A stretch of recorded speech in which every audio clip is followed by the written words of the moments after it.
Chers frères et sœurs, vous l'aurez compris, le point commun que nous avons entre la première lecture que nous avons entendue et ce passage de l'Évangile, il est question de 7 frères. Ce n'est pas tout à fait la même histoire qu'ils vont vivre, tous les 7 frères, mais c'est le point commun entre ces 2 passages de l'Écriture que nous venons d'accueillir.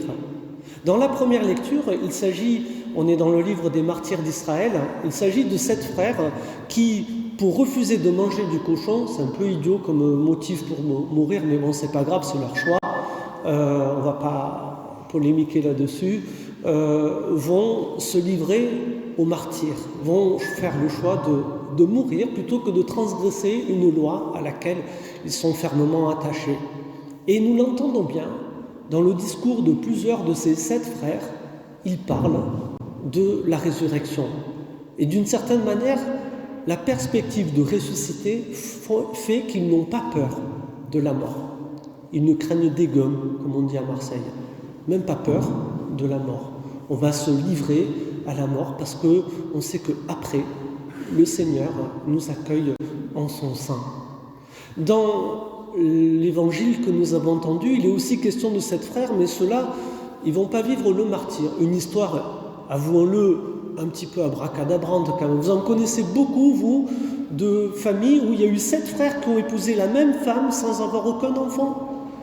Ça arrive tous les jours, ça, bien sûr.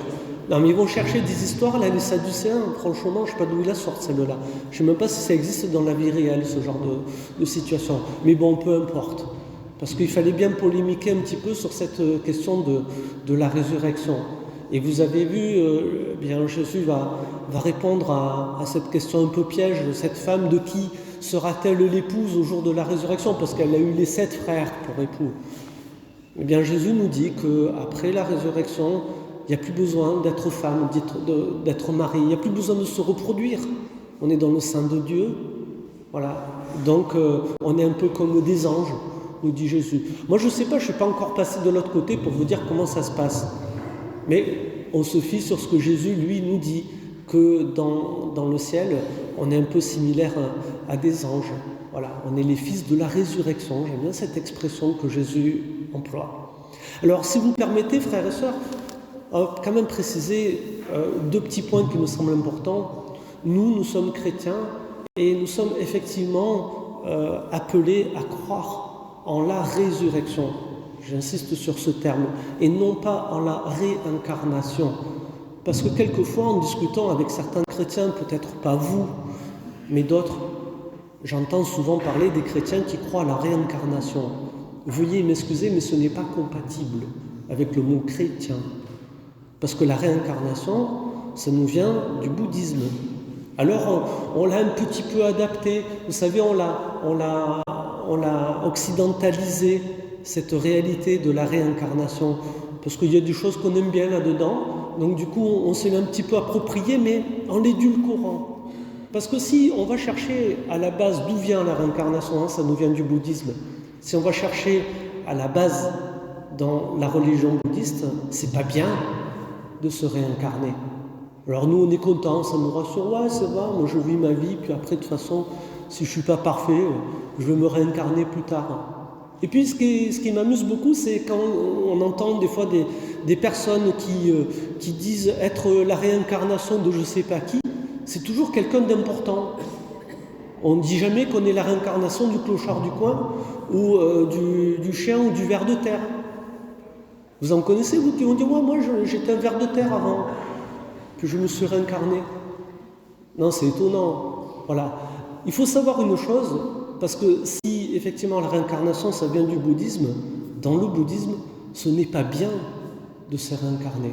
Le but du jeu, c'est de sortir du cycle des réincarnations pour atteindre l'état de perfection, si on peut dire ainsi, ce ne serait pas forcément le bon terme, pour accéder au nirvana, ce qui serait l'équivalent du paradis chez nous, il faut sortir du cycle des réincarnations. Se réincarner, c'est pas bien.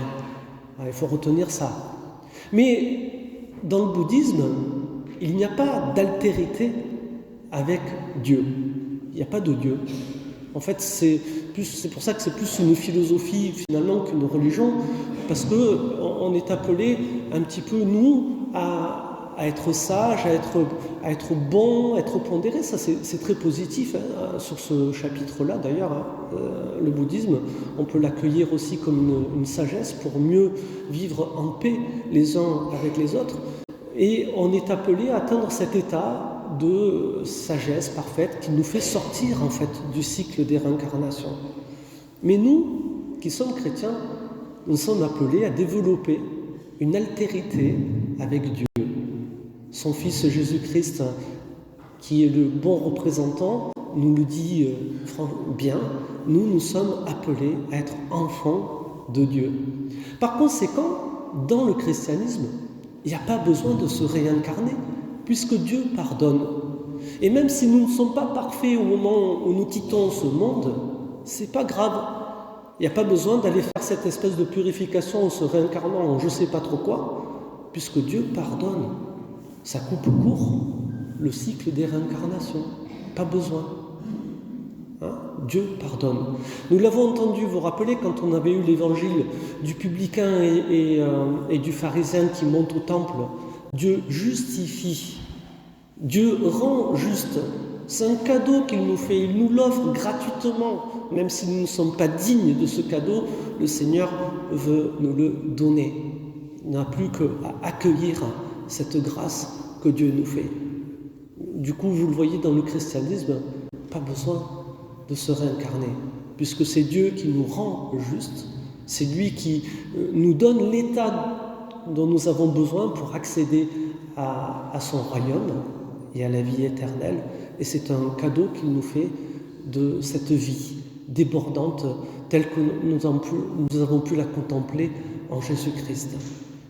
J'aime beaucoup ce que Jésus nous dit dans la finale de l'Évangile.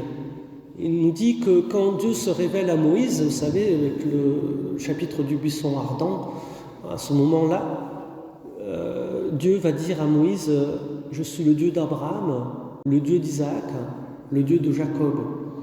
Quand il donne ces noms, Abraham, Isaac, Jacob, Dieu n'énumère pas les gens qui, avant Moïse, ont fait alliance avec lui et ont choisi de vivre selon sa parole, en relation avec Dieu. Mais Jésus nous dit clairement que Abraham, Isaac et Jacob sont vivants dans le sein de Dieu.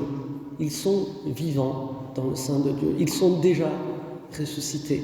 On n'a pas attendu que Jésus-Christ vienne nous éclairer sur cette réalité de la résurrection. Ils sont déjà vivants dans le sein de Dieu. Alors frères et sœurs, nous qui sommes disciples, non pas d'un Jésus figé sur la croix, s'il vous plaît, rappelons-nous toujours que le Christ est ressuscité. Même si nous le représentons trop souvent sur une croix, rappelons-nous que nous sommes les disciples du Christ qui est ressuscité. Et nous sommes appelés à sa suite. Comme Paul nous le dira de manière assez insistante dans ses lettres, nous aussi, nous sommes appelés à ressusciter avec le Christ. Rendons grâce à notre Dieu de nous avoir choisis et que nous l'ayons choisi dans cette perspective et dans cette dynamique et que pendant cette vie présente, nous puissions tous nous préparer à vivre cet événement de la résurrection, que tous les passages, que toutes les conversions que nous sommes appelés à vivre, et vous le savez, elles sont nombreuses durant notre vie, nous préparent à ce passage final, cette Pâque finale de la mort à la vie éternelle. Amen.